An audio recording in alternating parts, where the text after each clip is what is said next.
Pour la Maison Bayard, moi j'étais inspiré par le quartier, donc le quartier de luxe où il y a tous les grands créateurs de la mode qui sont là. Après aussi par l'architecture que je connais de Tokyo, des department stores, des concept stores. Donc l'idée c'était surtout pas avoir un immeuble de bureau qui ressemble tout de suite à un immeuble de bureau. Quand on a commencé de regarder le projet, on a eu un mélange de différents types de bâtiments et architecture. Donc on a essayé de mettre en valeur les bâtiments historiques, donc les bâtiments haussmanniens, début XXe siècle, l'ancienne comédie qui était liée avec le théâtre du Rond-Point. Donc on a mis en valeur ce bâtiment-là et les autres bâtiments qu'ils ont rajoutés dans les années 50, 60, 70, on a enlevé pour faire un bâtiment tout neuf avec toutes les techniques qu'on a aujourd'hui à notre disposition.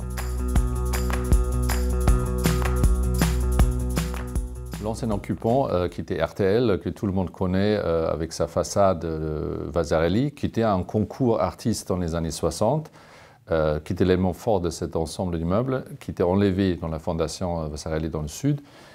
Aujourd'hui, on a une façade en métal avec des panneaux amovibles sur lesquels on a travaillé sur une perforation pour créer une sculpture sur la façade. Quand tous les panneaux sont fermés, on retrouve un graphisme en façade comme à l'époque. La Maison Bayard sera le poumon vert de la rue Bayard déjà, ou une des poumons vertes du quartier, parce que nous avons sur toutes les toitures et dans tous les jardins qu'on crée pour presque 800 mètres carrés des espaces végétalisés qui invitent tous les utilisateurs de travail à l'extérieur ou faire des pauses sur les toitures ou dans les jardins. La cascade des 5 sens est pour moi un sujet que j'essaie toujours d'appliquer sur des projets. Et donc ce projet-là, on a vraiment eu l'occasion avec tous les toitures terrasses qu'on a.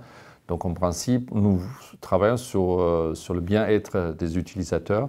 Donc les 5 sens, on rentre dans l'immeuble, on voit les fleurs, on voit les matériaux, on sent sur le non-bruit. Donc aujourd'hui, avec toutes les techniques qu'on a utilisées et l'acoustique, les isolations acoustiques sur les façades, etc. Donc on est dans une oasis de zéro bruit.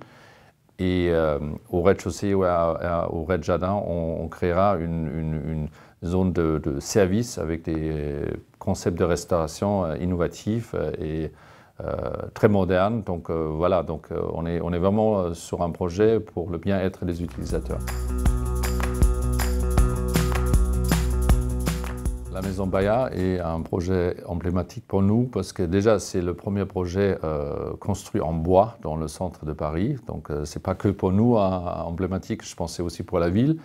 Après nous avons travaillé sur tous les aspects pour le bien-être des utilisateurs. Donc on a un bâtiment 100% neuf dans un contexte historique.